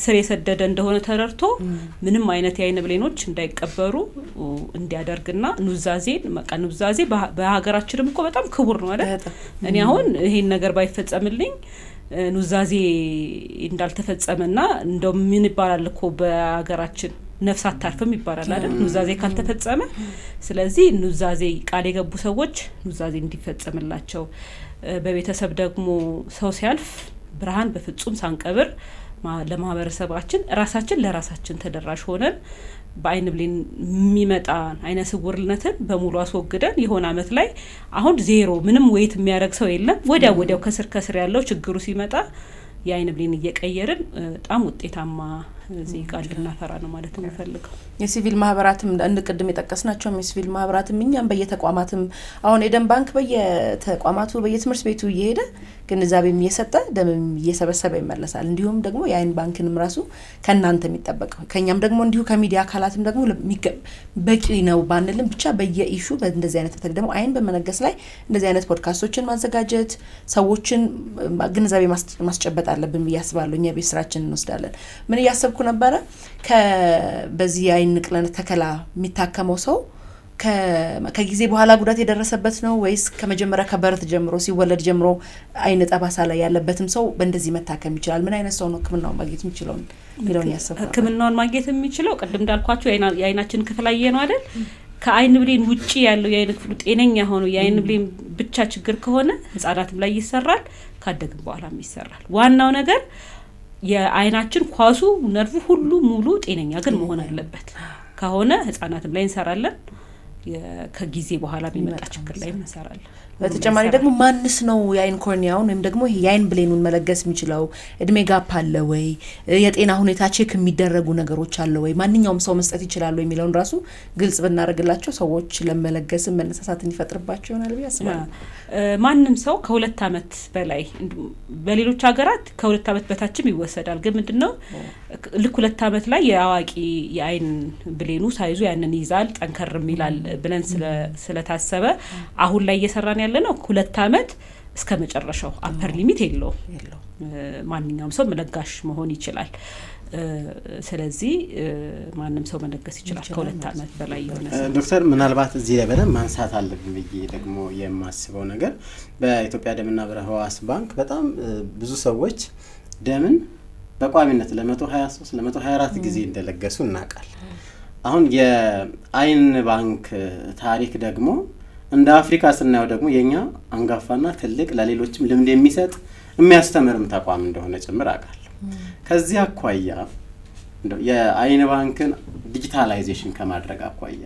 ለምሳሌ ዴዝ ቬሪፊኬሽን እና ኖቲፋይ ማድረግ ለምሳሌ ሰው ቃል ገብቻለሁ እኔ ቃል የገባው ሰው ህይወቱ በሚያልፍበት ሰዓት የግድ በቤተሰብ ነው ሊነገረን የሚችል ኖቲፋይ የምትደረጉባቸው መንገዶች እንዲመጡ ከማድረግ እንደው ከውጭም ያሉ ትልልቅ ልምዶችም ካሉ ምን ለማድረግ ምን እየተሰራ ነው በተለይ በሀገራችን እንግዲህ ዲጂታል 2030 ለመፍጠር ትልቅ ስራ እየተሰራ እንደሆነ ይታወቃል በተቋማችሁ ዋና ዳይሬክተርም ጋር ከዚህ በፊት በነበረን ቆይታ ዲጂታላይዜሽን ዋና ትኩረታችን ሆኖ እየሰራን ነው ብለዋልና በተለይ ከአይን ባንክ ጋር በተያያዘ ምን እየሰራችሁ ነው ይሄንን ከማዘመን አኳያ ምን እየተሰራ ከአይን ባንክ አገልግሎት ጋር በተያያዘ እንዳልከው አሁን ብዙ ነገሮች ዲጂታላይዝ እየሆኑ ነው።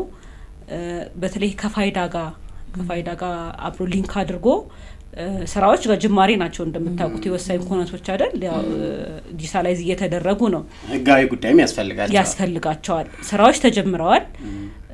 በእርግጠኝነት ይሄ በተለይ የወሳኝ ኩነቶች የሞት የውልደት እንደዚህ በደም ሲስተሙ ሲቀናጅ ከዛ ጋር ሊንክ ተደርጎ ያ መመሪያ ይፈልጋል እንዳልከው የህግ ነገር ይፈልጋል። ዞሮ ግን የሚሆኑ ናቸው። የሌሎች ዓለማትም እንደዛ ነው የሚሰራው። አሁን እኔ ያየሁት ዩሮፕ እንትናቸው ላይ ነው አይዲያቸው ላይ አለ ለጋሽ መሆናቸው። አሁን በእኛ ሀገር ኮንቴክስት ስታመጣው ደግሞ ፋይዳ ላይ እንደዚህ አይነት ለጋሽ መሆናቸውን የሚያሳይ ከዛ ደግሞ በሲስተም ተገናኝቶ ቀጥታ እንደዚህ አይነት ነገሮች ሲፈጠሩ እኛ ኖቲፋይ የምንሆንበት ወይ ደግሞ የምናቀበት መንገዶች እንዲፈጠሩ ስራዎች ተጀምረዋል። ግን ያው ብዙ ስራ ይፈልጋል። በተጨማሪ ደግሞ አሁን እንደምታውቁት ሌላ ዓለም ምንም አይነት ማንኛውም ግለሰብ ሲሞት ወዲያው ይታወቃል። እኛ ሀገር ግን ለምሳሌ የተፈጥሮ ሞት ከሆነ ሆስፒታልም አንወስድም አይደል እዛው። ሌሎች ዓለማት ላይ ግን ምንም ማንኛውም አይነት ሞት በሲስተም ወዲያው ይታወቃል። ስለዚህ ወደዛ ስናድግ ወደዛ ሲስተም ስንመጣ ያኔ ነገሮች የሚቀልሉናል። እኛም በደንብ ኖቲፊኬሽን ይደርሰናል። ማን ነው ቃል የገባ ሰው ነው ወይ ቃል ባይገባስ እንዴት ቤተሰቡን አፕሮች እናድርገው? ምክንያቱም በቃ ቁጭ ብለን ኮምፒውተራችን ላይ የምናየው ነገር ስለሚሆን ነው። ስራዎች ተጀምረዋል ግን ጊዜ ይፈልጋል። ከዚህ በፊት በነበረን ከሌላም ባለሙያ ጋር በነበረን እንግዲህ የደም ባንክ እና የአይን ባንክ በህብረት አሁን መስራት ከጀመሩ ጀምሮ ትንሽ የሚባለው የ54 ቀን ልጅ የአይን ብሌን ንቅለ ተከላ እንደተደረገለት አውቃለሁ። ያ እንግዲህ ሲወለድ ችግር ስለነበረው የአይን ብሌን መቀየር ነበረበት። በ54 ቀኑ ተቀይሮለት ኢንተርቪው ሳረጋቸው እንግዳችን ምን አይነት መልስ መለሱልኝ? በኮቪድ ጊዜ ነበር የሰራሁት። ጨቅላ ያለ በ54ኛ ቀኑ ነው ኦፕሬሽን የተሰራለት። እዛ አሁን ለቼክአፕ ሲመጣ 5 አመት ሆኖ አገኘሁትኝ እና ሮጦ መጥቶ አቀፈኝና የአይን ብሌን ተለግሶለት እንደሆነ ያውቃል ወይስ አያውቅም ብዬ ራሴ ጠየቅኩኝና በምን ትደሰታላችሁ ብዬ ስጠይቃቸው ይሄንን ምሳሌ ያነሱልኝ ባልደረባቸው ናቸው። እንደው እስከዛሬ ድረስ ከሰማሻቸው ካየሻቸው ታሪኮች በተለይ ደግሞ የአይን ብሌን ንቅለ ተከላ ከተደረገለት እኛ እንደው ሳብ ከምናረገው ምሳሌ ውጪ ይሄኛውን ታሪክ ሰምቻለሁ። ይሄን ታሪክ ልረሳው አልችልም። ላካፍላችሁ ብቻ ሌሎቻችሁንም ያበረታታል የምትዩ ታሪክ ካለ ባክ? እሺ እንግዲህ በኢትዮጵያ የአይን ባንክ ታሪክ የመጀመሪያው የአይን ብሌን ንቅለ ተከላ የሆኑት ዶክተር ዮናስ ጥላሁን መጀመሪያ የአይን ባንኩን ያቋቋሙ አይን ባንኩን ሜዲካል ዳይሬክተር ሆኖ ያገለገሉ በጣም አጋፋ የአይን ብሌን ንቅለ ተከላ ሐኪም ናቸውና እሳቸው ጋር እንደዚሁ ለስራ ቀረጻ ኖሮን ያጫወቱን ታሪክ እኔም በዛ ላይ ነው የሰማሁት ነውና አንድ ታካሚያቸው መጀመሪያ አይነ ስውር ስለነበረ ሁለቱም በብሬል ተማረው በብሬል ተምሮ የመጀመሪያ ዲግሪውን አገኘና ያው ሕክምና ሊኖረው እንደሚችል ግንዛቤው ሲኖረው ወደ ዳግማዊ ምኒልክ ሆስፒታል ይሄዳል። ሲታይ የአይን ብሌን ችግር ብቻ ነው፣ ሌላው የአይን ክፍሉ ጤነኛ ነው። ከዛ መጀመሪያ ዲግሪውን የጨረሰው በብሬል ነው። ከዛ በዶክተር ዮናስ አማካኝነት የአይን ብሌን ንቅለ ተከላው ተካሄደና ሁለተኛ ዲግሪው ወይ ደግሞ ማስተርሱን ደግሞ እያየ ባይኑ የተማረው እሱ ታሪክ ሊገርም በጣም የሚገርም ረጅም አንዲት ሁለተኛ የጅማው ታሪክ ደግሞ የአይን ብሌን ንቅለ ተከላ ሐኪሞቻችን እንትራላቸው ካውንስል አላቸውና በየአመቱ ተገናኝተን ምን ተሰራ ማምን ሰራ የአይን ባንኩ ምን ያህል ስራዎችን ሰራ የሚለውን እንወያያለንና እዛ ላይ ሳይንቲፊክ እንትኖች ይቀርባሉ፣ የተገኙ ስራዎች ውጤቶችና ለየት ያሉ ስራዎች። ዶክተር ጃፋር በጅማ ዩኒቨርሲቲ ሆስፒታል በጣም ብዙ ስራዎችን እየሰራ ያለ የአይን ብሌን ንቅለ ተከላ ሐኪም ነውና እሱ ካቀረበው ታሪክ አንድ ታካሚ ወጣት ናት። ወጣት በሀያዎቹ መሀል የምትሆናት ካልተሳሳትኩኝ ሁለቱም አይኗ ስጋ ለብሶ ነው የመጣው ከገጠሪቱ ሀገራችን ክፍል ነው ሄደችውና አያት አልትራሳውንድ ሰራ የውስጠኛውን የአይኗን ጀርባ ለማየት ሲያይ ምንም አይነት ችግር አላየምና ያለው አማራጭ ያ የለበሰውን ስጋ አንስቶ ማየት ነው። ይሄ በሕክምና በጣም ምንድነው ኮምፕሊኬትድ ወይ ደግሞ አስቸጋሪ ውስብስብ የምንለው አይነት ነው። ስለዚህ ያለው አማራጭ ኦፕሬሽን ክፍል ገብቶ ያንን የበቀለ ስጋ አንስቶ ማየት ነው። ሙሉ ለሙሉ የአይኗ አንቱኗ ይሄ ያ ብሌኑ ይሄ ጥቁርና የምናየው የለም፣ ስጋ ለብሷል። ስለዚህ ምንድነው ያደረገው የአይን ብሌን ችግር ምክንያት መሆኑንም ማወቅ አይቻልም በየትኛው ምርመራ ምክንያቱም ሙሉ ለሙሉ ስጋ ለብሷል ውስጡ ግን ጤነኛ ነው ስለዚህ የአይን ብሌን ከዚህ ሄደ የአይን ብሌኑ ሲሄድ ግን የሄደው ለአይን ብሌን ችግር ምክንያት ለንቅለ ተከላ ነው የሄደው መጀመሪያ ግን ለአይን ብሌን ንቅለ ተከላ የመጣውን ታካሚ ያስቀምጦ የዛች ልጅ መጨረሻው አይታወቅም አሁን ኦፕሬሽን እየተሰራ ምን እንደሚደረግ ህክምናው ስለማይታወቅ ያንን አብሮ አንስቶ ማየት ነው ልክ ባየበት ጊዜ ሙሉ ለሙሉ ያይበቀለው ስጋ ከኮርኒያዋ ጋር አብሮ ችግር የነበረበት ነበርና የአይን ብሌን ባካፕ ወይ ደግሞ ሁለተኛ እንትን ተቀምጦ ስለነበረ ያን ሲያነሳው ሙሉ የአይን ክፍሏ ንጹህ ጤነኛ ነው ኮርኒያ ቢቀየር ማየት ትችላለች ስለዚህ ኮርኒያዋን ቀየረላት ሁለቱም ነው አሁን ባንዱ በደንብ ያያየች የተካተች ባለፈው እንደውም ጅማ ለናስመረቅ ስንሄድም ላይ ያትፈልጌ ነበር እድለኛ ሮንኩም አላገኘዋትም እንጂ በዚህ አጋጣሚ የጅማውን ሁለተኛ ብራንች ብቻ ከፍታችኋል ጅማ አሁን ላይ ድሮ ከአይን ከዚህ ያዘጋጀን ነበር የምንልከው አሁን ግን ጅማ እንደዚህ ዓለም አቀፍ ደረጃውን የጠበቀ የአይን ባንክ የመጀመሪያው የቅርንጫፍ አይን ባንክ ጅማ ላይ ከፍተን በደንብ ስራ እየተሰራ እንደውም ባለፈው አንድ ሁለት የአይን ብሌን ወደዚህ ልከውልን እዚህ ከነሱም እየተረፈ በጣም ጥሩ ነው ከራሳፎ ለውጥ አለ በዚህች ልጅ ታሪክ እንደው በእንትን ከዲስከሽኑ ላይ ካየሁት ውጪ በቃ ሰሰማው በዛ እድሜ ቶታሊ ወይ ሙሉ ለሙሉ ካለማየት ወደ አይማየት የመጣች ልጅ ናት በጣም ብዙ ታሪኮች አሉ እንደነ ዶክተር ኤደን ሐኪም ዶክተር ኤደን በጣም የሚገርም ነው ሐኪም ናት ማየት ይቸገር ነበር አሁን ደግሞ በተቀየረላት የአይን ብሌን እኔ እንደውም ብዙ ጊዜ ምን እላለሁ ከሷ ጋር ሳወራ በራሷ አይን ሳይሆን በሌላ ሰው አይን ነው ሰው መታከም አላላና እሷም ትልቅ ታሪኮቻችን ናቸው ታሪኮች አሉ ዶክተር ጥሩ ቆይታ አደረግን ይሄንን ፕሮግራም አድማጭ ተመልካቾቻችን አብራችሁን እንድትቆዩ ድጋፍ ያደረገልን የኢትዮጵያ ደምና ህብረ ህዋስ ባንክ ነው የኢትዮጵያ ደምና ህብረ ህዋስ ባንክ ብርሃን አትቅበሩ